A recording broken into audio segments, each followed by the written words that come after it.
Good afternoon, Fighting Irish faithful, and thank you for joining us here for another edition of Football Fridays at the Eck, presented by Guinness. I'm Chris Palmquist from the Notre Dame Alumni Association. Oh, it's been a couple of weeks, but we have another great lineup in store for you to get ready for game number 3 of this 2020 football season when the Irish host Florida State tomorrow night under the lights. We'll check in with the first all-female group of drum majors in Notre Dame band history. We'll have performances from the Irish dance team and Project Fresh. You'll get a first look at this week's What Would You Fight For segment, and we'll be joined by special guests Brian Kelly, Loose Emoji, and Tim Priester. Our first guest this week, though, knows a thing or two about the Notre Dame-Florida State rivalry. During his Notre Dame career, he ran for more than 2,000 yards, including 122 and a key touchdown against the Seminoles in the 1993 game of the century. A captain his senior season and a member of the class of 1995, our guest for catching up with is Lee Becton. Lee, thank you so much for being here with us today. Thanks for having me, Chris. Now, we'll obviously want to talk about your memories of that 1993 game, but first let's go back to your high school days in North Carolina. What was your recruiting process like, and how did you end up at Notre Dame? So I ended up at Notre Dame just by chance. At least that's what I tell myself. I was being recruited by Vinny Serrato. He just happened to be on the East Coast and saw my name in the USA Today and decided to come take a look and saw my film, which was on a VHS tape back in those days, and decided to take it back to Coach Holtz, and they started recruiting me. Things have changed quite a bit since then in the recruiting process, huh? Very much so. Now, when you do get to campus, you join, if not the most talented running back room in Notre Dame history, right up there. Guys like Jerome Bettis, Reggie Brooks, Tony Brooks. As an 18-year-old coming to campus, what's going through your mind at that point? I can't play with those guys. I can't compete. We had, like you said, Reggie, Tony Brooks, Rodney Culver. There was just a stable of running backs that I just wanted to come and be a part of a good group of guys and learn. You have any favorite stories from those running back meetings or practices or during the season, anything like that? Well, one of my favorite stories is the day I got kicked out of practice because I dropped a pass. And the first time I dropped the pass, I get yelled at, and I'm down there with the first team, and I go cower back in the corner, and Tony Brooks comes up to me and he's like, "Nope, you got to get back in there." And I'm like, "I'm not getting back in the huddle." And he pushed me back in, and lo and behold, Coach Holtz calls the exact same play again, tells the defense to run the exact same defense to ensure I get the ball. And I dropped it again. So that was the end of my practice for that day. I saw something as I was doing research for this interview about you carrying a football around campus early in your Notre Dame career. Is there truth to that? And if so, why? There is truth. I had I fumbled, I think, twice in practice, and that is just not something that you do. And I just decided, I'm going to make myself more familiar with the ball. So guys would try to knock it out of my hands and stuff like that around campus. So it was just to get myself more familiar with the ball. Was there a bounty on the ball? If somebody besides you brought that ball back to practice, what type of punishment were you in for? No bounty, just it was a personal pride of mine, but no bounty. I got you. Now, let's jump ahead to 1993. Your first couple of years, you see some action, but as we already mentioned, a pretty solid running back core that you were competing with. Your season in 93 gets off to a bit of a slow start over the first 5 weeks, and then you finish with 7 straight games going over the 100-yard mark. What flipped for you during that time? It was more of a mindset. It was just being locked in more, understanding what we were trying to do, not trying to get that home run. It was about just getting 4 yards every carry, and that's what turned it around. It just playing within the offense that Coach Holtz was running, and everything started working out. Offensive line started to gel a lot better, and we just really came together as a group. November 13th, 1993, number 1 Florida State, number 2 Notre Dame. What are your memories of that weekend and the build up to that game? Oh man, what a week.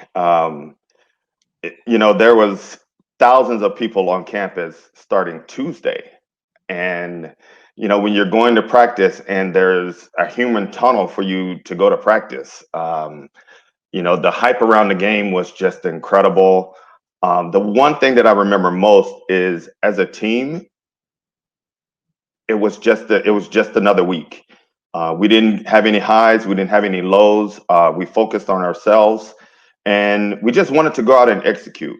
And we knew they were a good team. They had been beating people handily, but we knew that if we played Notre Dame football, that we could play with them. I've heard, over the years, some rumors that in the week leading up to that game, Coach Holtz had reporters over to his house for a party because he was in such a confident place with the way that you guys were practicing. Is that how you felt in the lead up to this game, that your team was just so locked in and ready to go that it didn't matter what Florida State was going to do? Yeah, at no point did we ever think that we would lose the game. That never crossed anyone's mind. Even when we got the ball, they stopped us. Actually, we stopped ourselves. We made a couple mistakes, and then they went down the field and scored. At no point did we think that we would lose the game. And I think we showed that. We came out and we played, smash mouth football, and just controlled the game from start to finish.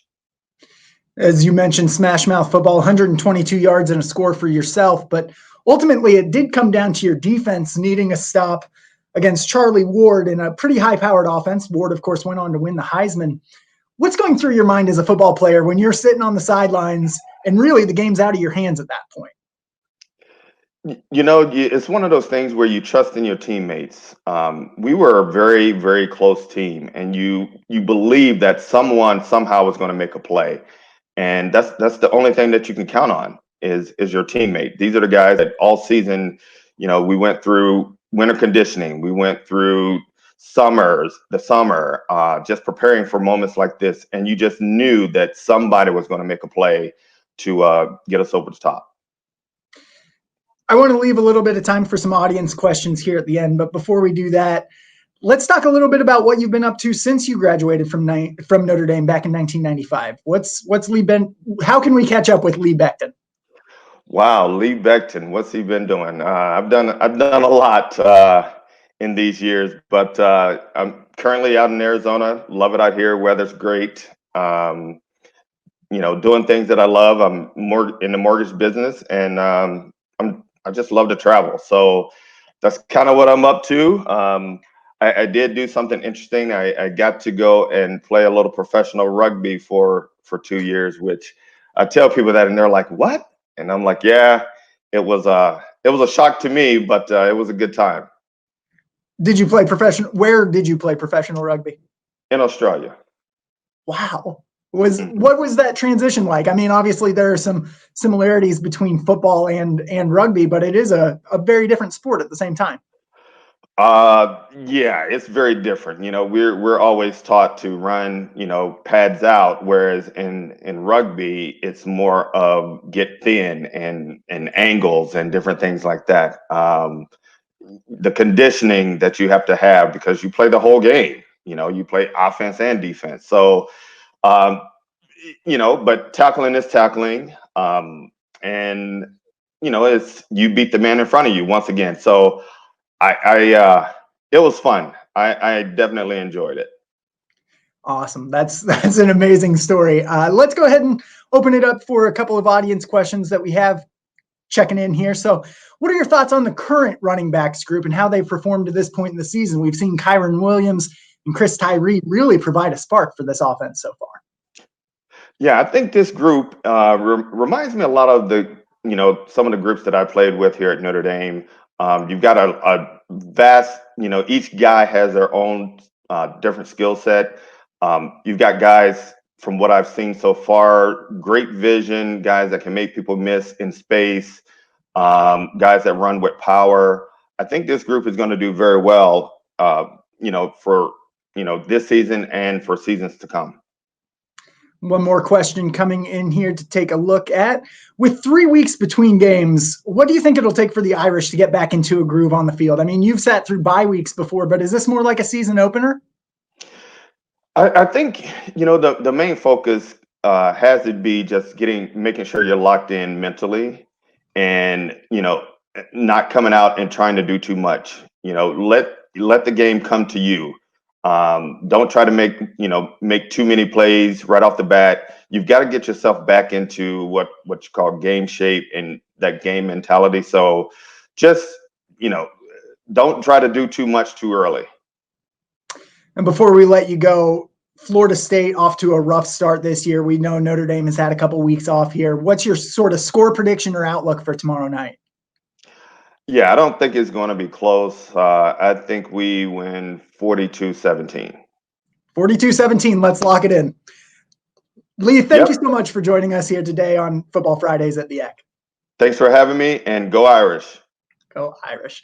And a reminder that later in the show, we'll hear more about the Notre Dame-Florida State matchup from the Dick Corbett head football coach, Brian Kelly. Now, one of the best parts of a game weekend on campus, especially a night game, is the student performances leading up to kickoff. Whether it's drummer's circle on a Friday night, a cappella groups giving tailgate concerts, or running into the cheerleaders and the Leprechaun pregame, our students certainly make the atmosphere. To bring some of that Irish spirit to you wherever you may be, we welcome in the Notre Dame St. Mary's Irish dance team.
Well, whether we're in our living room, our basement, or our yard, most of us have settled into a home gating routine this fall while we cheer on the Irish.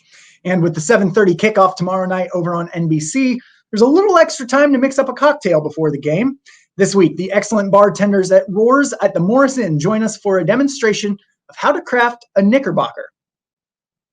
We are here at Roars. I'm Murph. This is the new bar on campus. It was dedicated in July of 2020.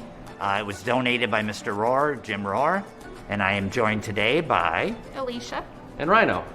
Try and come in and join us for one of our 16 draft beers or our personally hand-selected Woodford Reserve, where we went down to Kentucky and selected this barrel. Today we're going to be making the Knickerbocker. So for the Knickerbocker, it's 2 ounces of Diplomatico rum, white rum, a 1/4 ounce of Pierre Fernand dry curacao,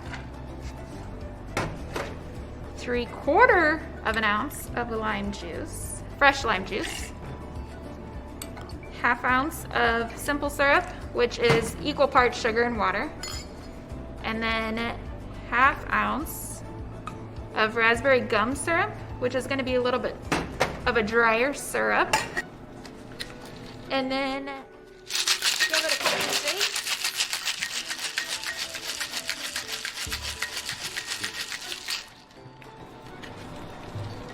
And then a quick dump with a lime and raspberry garnish.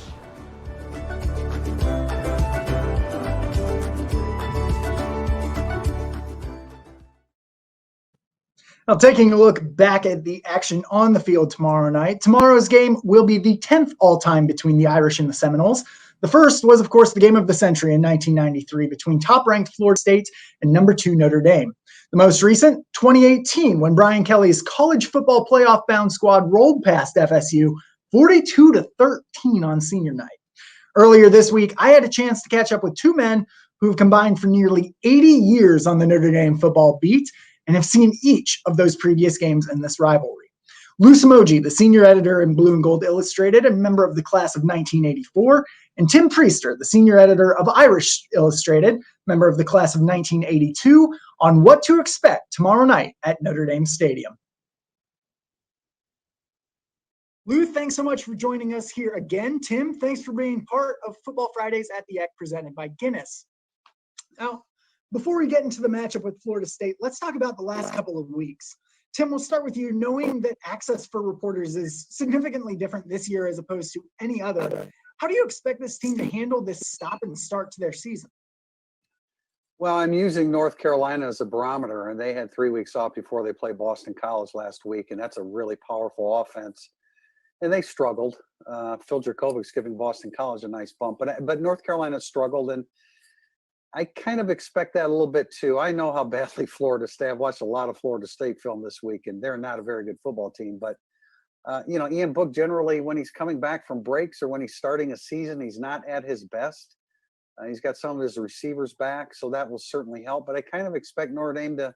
I'm looking at a low-scoring game and kind of expecting Notre Dame to struggle a little bit offensively. I think defensively, Notre Dame might be missing a couple players when they come out of this postponement protocol, so to speak.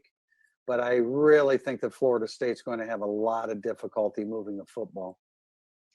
Now, Lou, one of the things we talked about a couple of weeks ago was some depth issues at the wide receiver position. With the extra time off, though, it looks like Ben Skoranek and maybe even Kevin Austin could see some action this weekend. What does that do for the passing game? Well, that's an area that they've wanted to improve in significantly. That the wide receivers caught only 110 yards. It's been running back oriented, but now that you have your core group back, you get, let's not forget Braden Lenzy. He missed the opener because of a hamstring injury, and there's just some questions about whether he could regain that acceleration and speed that he's noted for downfield as a vertical threat. Kevin Austin, Brian Kelly used the word modified, maybe 15 to 20 snaps if there are fortunate against Florida State, where you can maybe get him back into a rhythm. And then Ben Skoranek, who early in the first half, pulled his hamstring there as well. So he's back into the mix as well, and you've been able to get Joe Wilkins. But alluding to what Tim said, it's not so much just the 2 weeks off, but you missed something like 9 straight practices as well. So reestablishing that type of continuity is going to be the challenge. We'll get to this year's matchup a little bit more in just a second, but Lee Becton was our guest for Catching Up With this week. He, of course, had a big game in the 1993 game of the century against Florida State. 27 years later, you both were at that game. What stands out to you about that when you look back on it? Just the build up that week. It was incredible. It was back at a time, of course, our media access this year was very limited, but it was back at a time when there was a lot of media access, and the build up that Notre Dame allowed to go with it. I remember that. I remember being at Lou Holtz's house a couple nights before the game for a party, which seems surreal now. But he knew they were ready to play. They played a tremendous football game. It all came crashing down a week later. Lou and I both agree that that's that's the toughest loss that I think we've ever experienced covering Notre Dame. But Notre Dame, Florida State, #1 versus #2 was magic. And what comes to mind for me is just the incredible buildup throughout the week leading up to that game. It was immense because I remember I had to run out there on a Thursday around 5:30 or 6 to get a photo. The parking lots were completely filled by Thursday afternoon with the RVs and everything else. And you could feel it. It was palpable through the air, everything, that this was something extra special. And Tim, you mentioned a little bit earlier that this Florida State team, to be blunt, has not been good this year. They got blown out by Miami. They had to rally last week against Jacksonville State, a very good FCS team, but an FCS team nonetheless. Tell me, what can they do to make this an interesting game? Well, they found a little bit of a spark at quarterback in Jordan Travis. But man, the more I watch him, he looks like a running back playing quarterback, and they do run him a lot when he's not at the quarterback position. They'll get him on the field. But James Blackman struggled, turned the football over, lost a couple fumbles, threw an interception, and Travis sparked them a little bit. But I think as much as that, their offensive line is in complete disarray. And I don't know if it's injury. I think it could be COVID related to some extent, and knock on wood, so far COVID has not impacted Notre Dame's offensive line. That's where a team can be affected the most, and I think that has impacted Florida State. They don't have a lot of inexperience there. Their quarterbacks, regardless who has been out there, has been under siege, and their defense really has not lived up to its billing heading into the season. Considered one of the best defensive lines in the country, it hasn't played like that, hasn't put a lot of pressure on the quarterback. Asante Samuel on the back end is big time. He has 3 interceptions already at cornerback, but Hamza Nasruddin, their very highly touted safety, has missed the first 3 games. I have an inkling he's going to be ready for the Notre Dame game, but they haven't lived up to it. So, but mainly I think it's on the offensive side of the ball where the offensive line has been under complete siege, and that means that the quarterbacks have been on the run as well. Asante Samuel, what a name, what a flashback there to his dad. Lou, Notre Dame, we talked a couple weeks ago, they were a 21 to 24 point favorite a couple weeks ago. They covered pretty easily. They're another 21, 22 point favorite this week. Do they cover? And if so, why? If not, why not? This reminds me a little bit of the opener against Duke. And when did we ever expect to match Duke and Florida State in the same sentence in football? But again, there's a layoff. There's been some delays. There's been some practices canceled. So the crispness might not necessarily be there. Duke had a really pretty good salt in as far as some top ends and cornerbacks. Notre Dame's passing game was a bit of a question mark, and it's similar now too. Florida State has a pretty solid defense, experienced and all some star power there as well, and there's still questions about how Notre Dame's passing game is going to adjust. So I picked it like, I think 35-10, 31-10 in the addition, which is kind of right there on the cusp of that line there of 3 touchdowns or so. The Duke game was 27-13. I don't see Florida State scoring a lot of points here. Clarkley's defense has really been outstanding consistently. So it's right there in that cusp there, around that 31-10 mark. So I'm going to push it a little bit there with that prediction. But, so much of it depends on where the head and heart of Florida State is right now, because that's looked like a really beaten football team. And if Notre Dame takes an early lead, has some early success, I could see maybe Florida State even calling it a day. Tim, give us your prediction and then tell us where people can find your work. The only thing I feel strongly about is a low-scoring game, because I think Notre Dame's offense will be a little bit disjointed. It'll be good to have those receivers back, and I think as they move forward, the wideouts will be more involved in the passing game. But I think it'll be a little bit of struggle offensively for Notre Dame, just because they will not have played for 3 weeks. But man, when I look at Florida State, I just don't see them being in a position to score a whole lot of points. I mentioned the offensive line.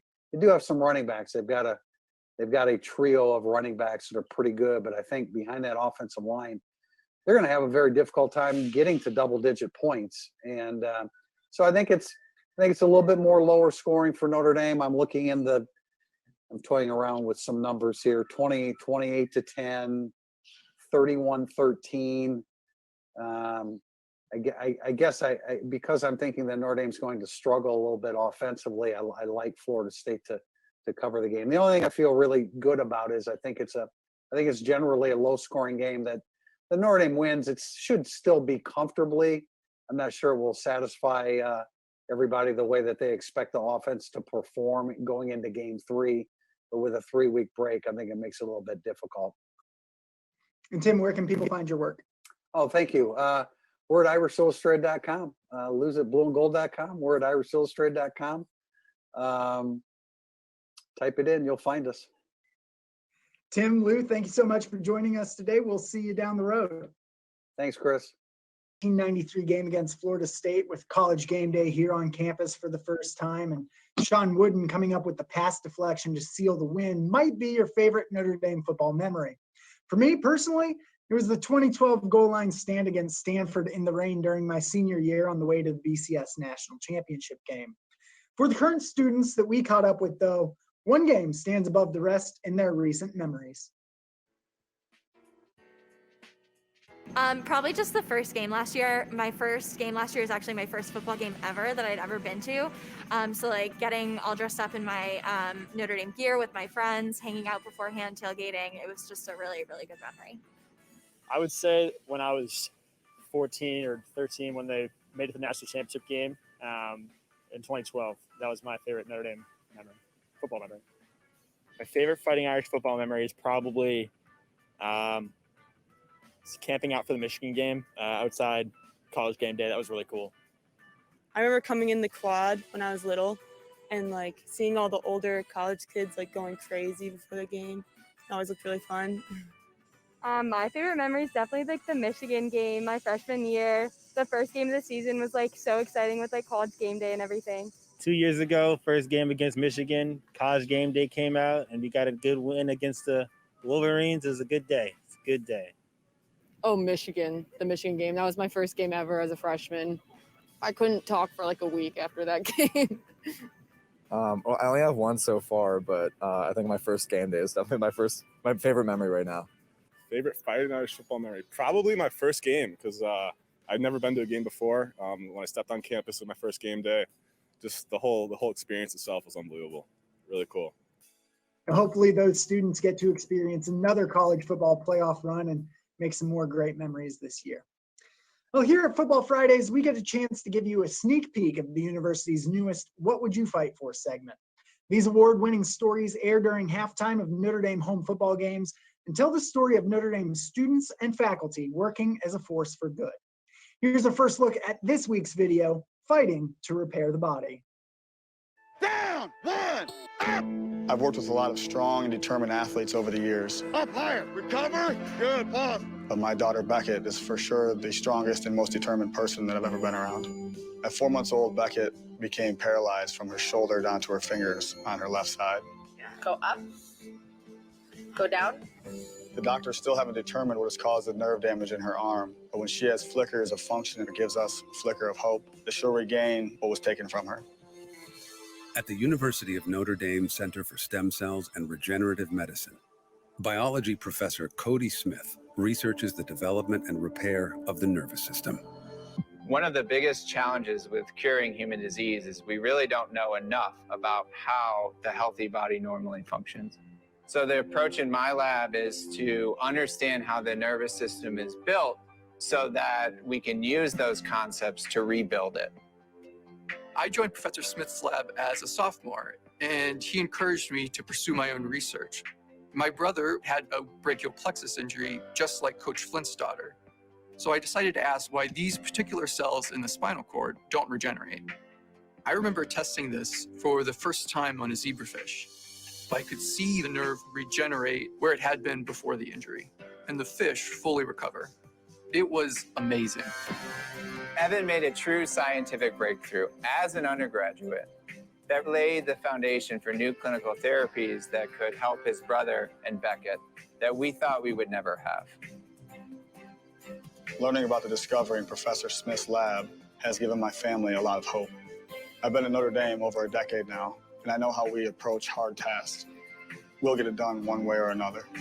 The University of Notre Dame asks, what would you fight for? Fighting to repair the body. We are the Fighting Irish. And as always, I'm excited to welcome back to the program Beth Grizzoli, the Director of Multimedia Services here at Notre Dame, and a double domer herself. Beth, thanks as always for being here. Hi, Chris. Now, beyond the research and the science of this story, I think it's impossible to watch this clip and not smile at Beckett and her enthusiasm. What stands out to you about this story? Isn't she adorable? Their whole family is just a beautiful family. It's a great story. I think the amazing thing about the story to me is just the connections among the Notre Dame community. You know, we found this story because of Evan, who had been an undergrad, started this research because of his brother's injury, winds up publishing 5 scientific papers as an undergrad, as the lead publisher, which is so uncommon.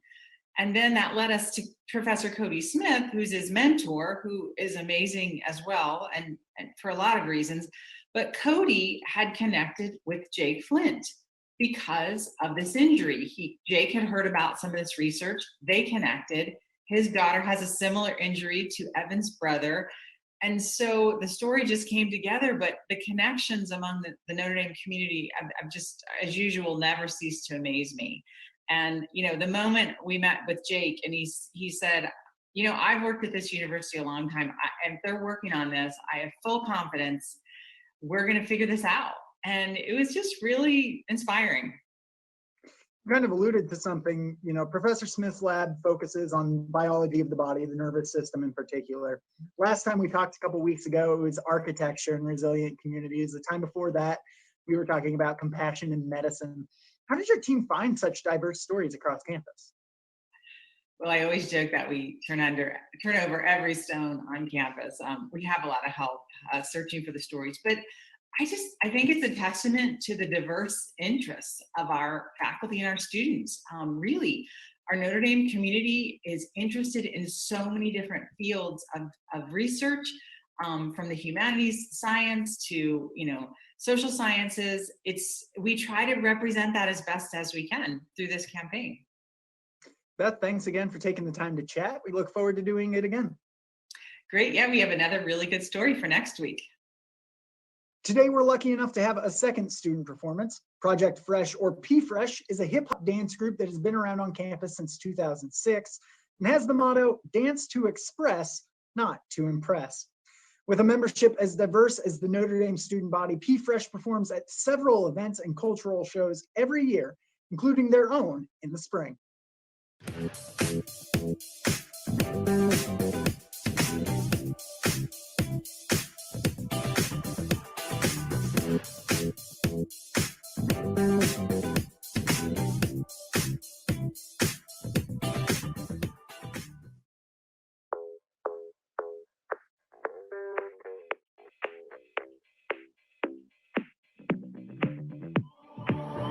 I've always been the one to say the first goodbye. Had to love and lose 100 million times. Had to get it wrong to know just what I like. Now I'm falling. You say my name like I have never heard before. I'm indecisive, but this time I know for sure. I hope I'm not the only one that feels it all. Are you falling? Center of attention, you know you can get whatever you want from me. Whenever you want it, baby. It's you and my reflection. I'm afraid of all the things it could do to me. If I would've known it, baby, I would've stayed at home. Cause I was doing better alone. But when you said hello, I knew that was the end of it all. I should've stayed at home. Cause now there ain't no letting you go. Am I falling in love with the one that could break my heart?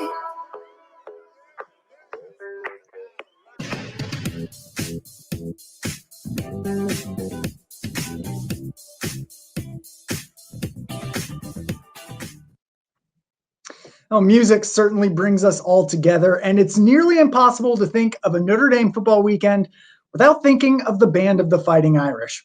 Saluting Coach Kelly during the 1812 overture, trying to keep your balance while doing the jig faster and faster, or hearing those famous bars of the Victory March or Alma Mater.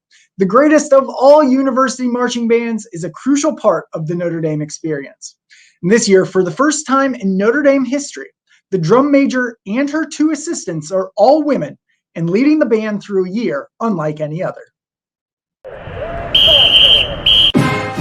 For senior head drum major Lily Halleck and assistants Elizabeth Travnik and Jillian Bittner, earning those positions is a moment they'll never forget. The full announcement came out in the middle of class. My phone was like, I turned it on silent just in case. And after class, I get out, I have like 100 messages in my phone. I was sitting at lunch and I saw the email and I was like, gotta go. And I'm just like, sorry guys, I gotta leave. Like, I'll see you later kind of thing. And they're like very confused. It was sort of similar to when I saw my name on the list that I made band freshman year. When I saw my name freshman year, I forgot my name because I didn't think it would be on there. And I was shocked. I was like, that's not me. Women have been a part of the Band of the Fighting Irish for 50 years, and there had been female drum majors before. That made a big difference for these 3. My freshman year, we had a female head drum major, and we've had a couple throughout history, but it was incredible to be a part of that and to see her up there to like have as a freshman to see that that's possible, that I could go up there and do that too and be a drum major. I can attain that goal. I can go for this. I'm just as good as anyone else, and I am qualified for these things. Thinking about it, especially for me coming from St. Mary's, has been really, really special. In a way, I feel like I'm honoring the women in band who have gone before us and kind of paved this way to allow us to be here and to do what we do. While the band isn't allowed to travel with the football team and is playing in front of a limited capacity stadium this season, Lily, Elizabeth, and Jillian are leading and inspiring both this year and into the future. To be a drum major in itself is such an honor, but to have that just historical importance is just incredible. I think for me, it hasn't fully sunk in just how big of a deal this is. People have come up to us and said, I'm bringing my daughter to more games this year. Or I'm bringing, all my nieces and as many girls as I can find to like come and watch you guys, because they said that we could be inspiring to them and be that source of inspiration to say, I can be a confident girl. I can be a leader. I can be that inspiration for other people. A couple of the moments where it kind of like really hit me was just after the fact, having so many female band members come up to us, congratulating us and saying that I guess like we inspired them to go out for certain leadership positions in band, or, to continue to try really hard to, reach for those goals because we showed them that it was attainable. And I think that that is really the greatest honor of it all. Oh, hopefully Lily, Elizabeth, and Jillian are leading the band in several renditions of the Victory March tomorrow night. Our final guest today would certainly like to hear that, as well as a victorious postgame alma mater.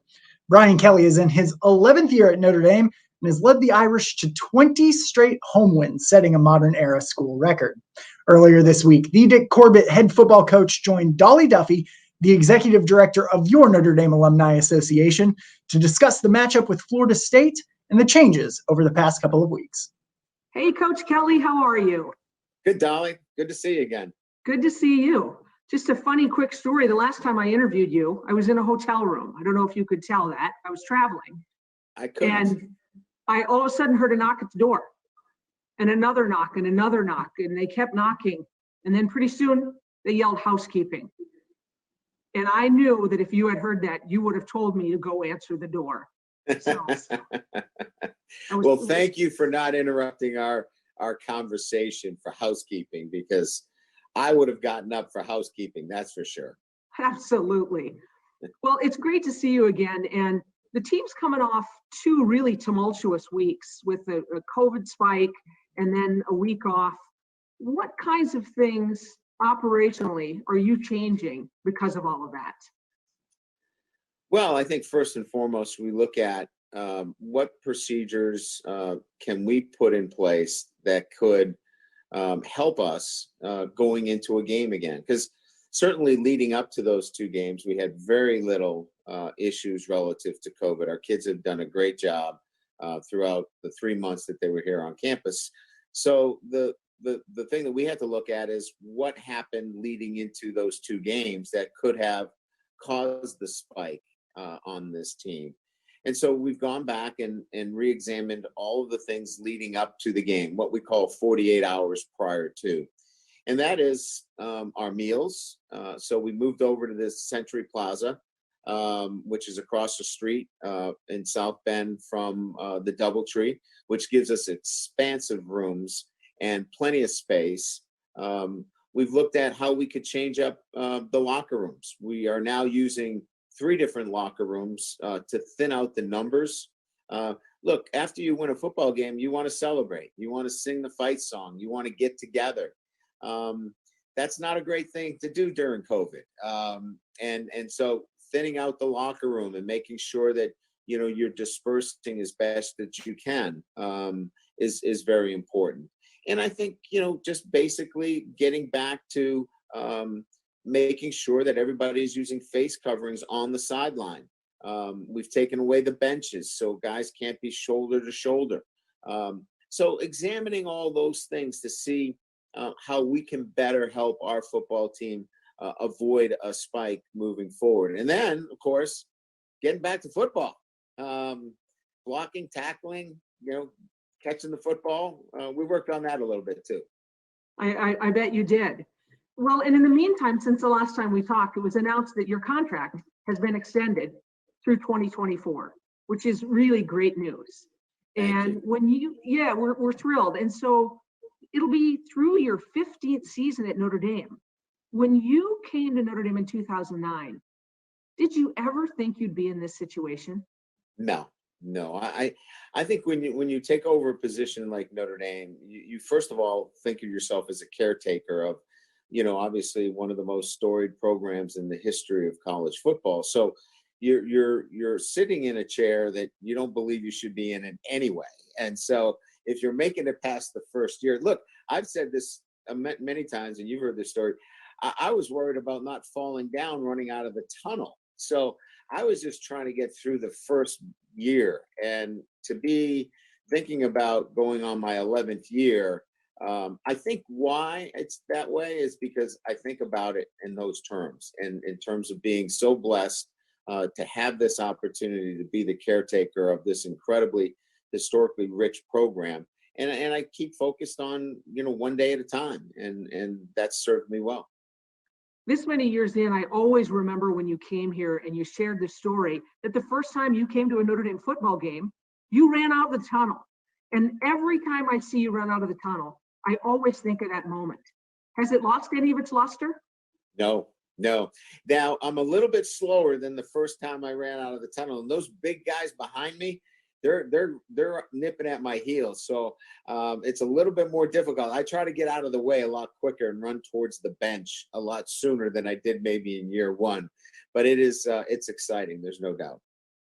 So word has it that Notre Dame has a reputation for being fairly tough on coaches. You're in the spotlight. There's a lot of pressure, whether it be on campus, off campus. I know you've never felt any of that. No. But what have you done to stay so sharp, so nimble, and so open to change?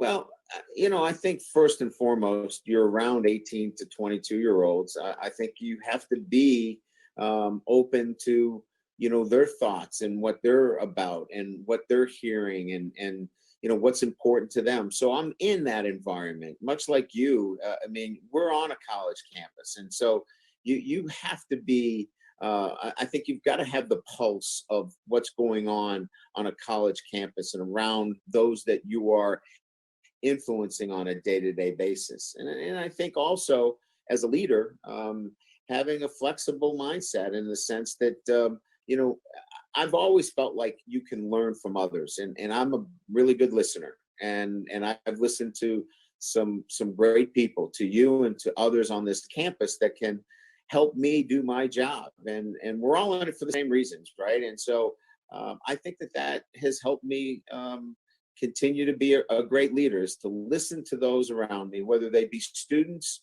or administrators, faculty, or staff in a collegiate environment, has allowed me to stay in a position where I can shift and move and be able to stay up with the times. Well, you've done a great job.